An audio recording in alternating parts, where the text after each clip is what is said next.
Hello TBC people and welcome back to another video. Apologize for the really messy workstation over here, but in today's video I have a little mock of mine, which is a mock of the Chevrolet car from a few years back from Lego Technic, and I've actually added a motor into here to do stuff like this.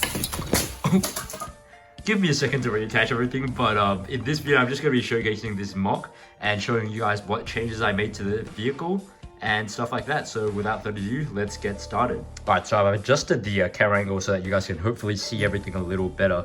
But instead of starting with kind of front to back, I think I should start with the things I changed the most. And starting with the stuff that I didn't really change, it's the front. As you guys can see, the front is pretty much identical. Although I did just add the logo here, which is from the back, and I attached it to the front just with some basic Technic pieces there. Taking that off for now, but as you guys can see, before there were the Technic axles here with the yellow clips, but I've removed those completely to add in these pieces, which also came in this set. I believe they were further back, perhaps on the side somewhere, but I've added them here because the inside of this is now really hollow, mainly because it doesn't really need any of those mechanisms anymore. It just wouldn't fit that massive piece in there. And so I changed that up so that it covers it up a lot more, and I think that looks a lot better. But the lights and stuff, everything is pretty much identical. And I'm just reattaching the logo here. You guys can see that's pretty much identical, although this area here is completely different, mainly because I've used that to attach the battery box, as you guys can see through the side. And now that we're onto the sides I did change quite a bit actually. As you guys can see, the front section of the side is still pretty much identical because I kept the main kind of design here. But like in terms of the doors, it is very different. Here, there's just a bunch more black Technic pieces. And the reasoning for that is that to incorporate the battery inside, I wasn't able to keep that same door design. And so I had to alter it so that it was a lot thinner, a lot less space taken up. And as you guys can see, there's also a lot of light blue here. Down here and stuff. And the reasoning for that is that I actually took the pieces from the stunt racer from a couple of years back as well, and that's where I got the battery box as well as the motors. All that stuff came from that stunt racer, which is why they are this light blue color scheme. And moving down here, I believe these pieces were also from that, although the same ones do exist on the front here, so that's worth mentioning, I guess. But you guys can see the middle here is a very different story. The middle here is completely different to what originally came in the set. In the original set, you could actually turn the vehicle and stuff like that. The wheels were actually turnable, and I couldn't do that here because when I did, I've tried that out with the motor, but it would just constantly stay in that position and it wouldn't be able to turn any other way. And so I've just completely straightened them here. And while you guys may think that that prevents it from, turning, it definitely still allows it to, just really not the smoothest. I mean, it's a little smooth on that side for some reason, but yeah, you guys get what I'm saying, right? Reversing it back a bit. And yeah, so that was pretty much what I did. And it's the same on both sides. And another thing worth mentioning, I guess, is that there was a lot more stuff inside here, including the seat and all the assembly that went underneath that seat. And that's just been replaced with that battery box once again. And also, oh, tore something off there. Never mind. But reattaching it, it's just some few Technic pins, so that's not too hard. But you guys can see the back mud guards actually turn up and down now, and that's not intentional, but it's fine.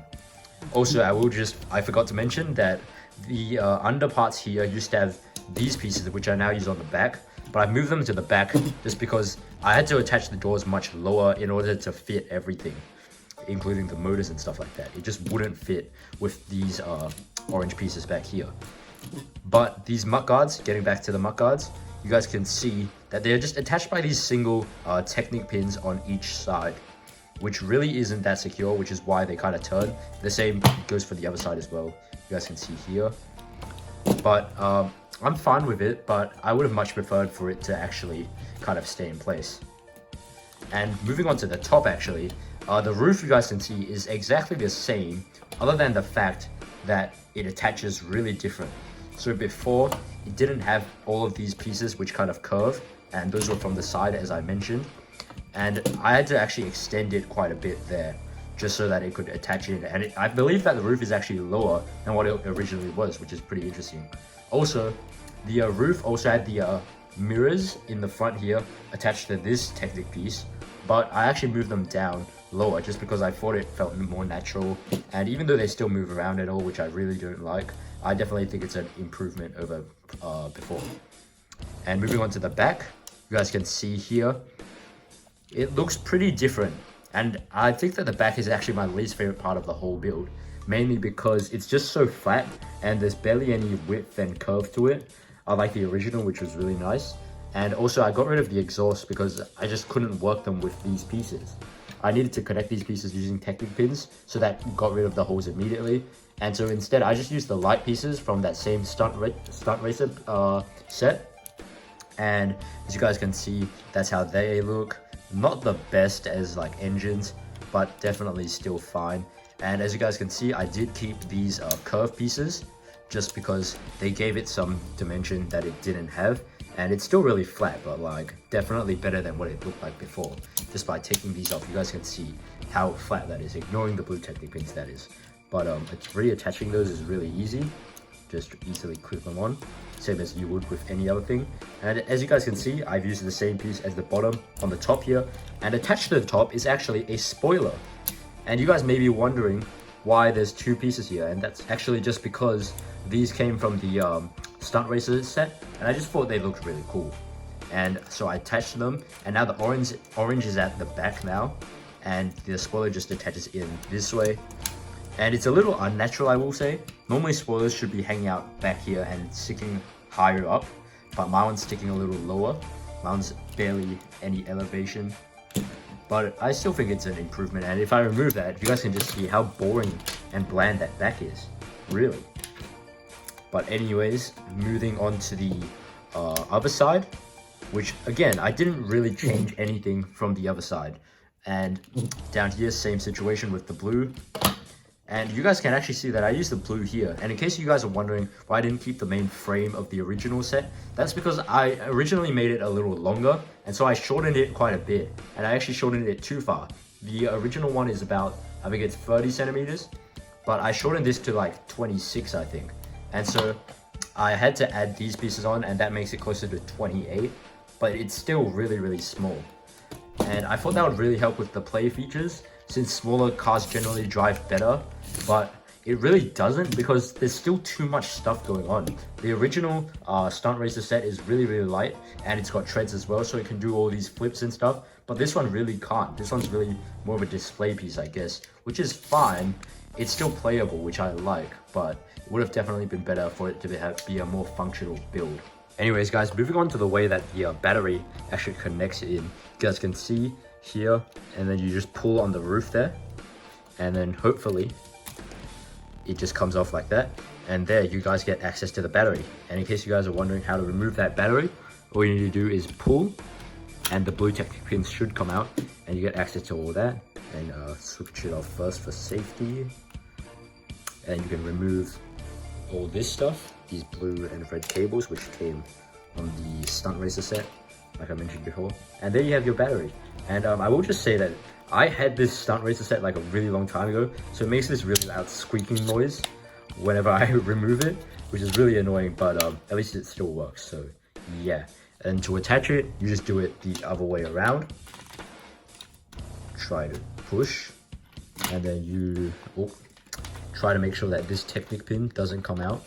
And by the way, I actually only attached it on the left side, because if I were to attach it center, I'd need to make a new kind of system here where I get like the inverted stuff, and that was just too troublesome for me. And I wanted to use parts from only this set and the other one, and so I ran out of parts most of the time, and yeah, so I couldn't really do anything about that. And you just kind of tuck the cables into there. The cables are a really annoying thing just because they're so long. And yeah, you just plug the roof back in, which hopefully I can do. Yep, there we go. And now it's working again. And in terms of the top, as you guys can see, it looks really ugly. And you guys may be wondering why. And the reason for that is that the roof, or not the roof, sorry, the doors are actually much wider than they were before. And that's just my fault, honestly. I couldn't really build it to be any better. I'm not a great Technic person. And also it looks really odd because the mud guards are further in than the ones on the front. The back mud guards are a total of 1 stud further in than the ones on the front. And so that just looks odd straight out. You guys can definitely just change it so that it looks more like that. But it still looks really odd, even when it's like that, even odder in my opinion. It's kind of too low now, so I'm definitely just gonna keep them. Just hope that nobody sees this from the top, because this really is bad. And just saying from the top as well, the front looks really, really massive. Like, this is like the size of like the middle to the back. Like, that's massive. I could probably fit a whole motor in there, to be honest, but like, it's too short. But yeah, that's about it. Let's just get on to the final verdict, I guess. So overall, I would just like to say that I'm not that great of a Technic builder. I'm much better at regular Lego brick building, but I think that I did pretty fine with this one, considering that I don't have the most experience. I did the air race jet a couple years ago, and that one just kept breaking apart because I just couldn't get to doing it properly. So I'm pretty proud of this, and I'm glad that it works and all, but it does definitely work, as you guys saw at the beginning. There were clips of that. And yeah, I'm pretty proud of it. I definitely think it could be improved with some basic work. But let me know what you guys think in the comments. How did I do with this? Considering that this is one of my first Technic mocks ever. And that's about all I have for this video. Hope you guys enjoyed it. If you guys didn't, it's fine. I'm trying to work on my content. But without further ado, let's end the video. See ya!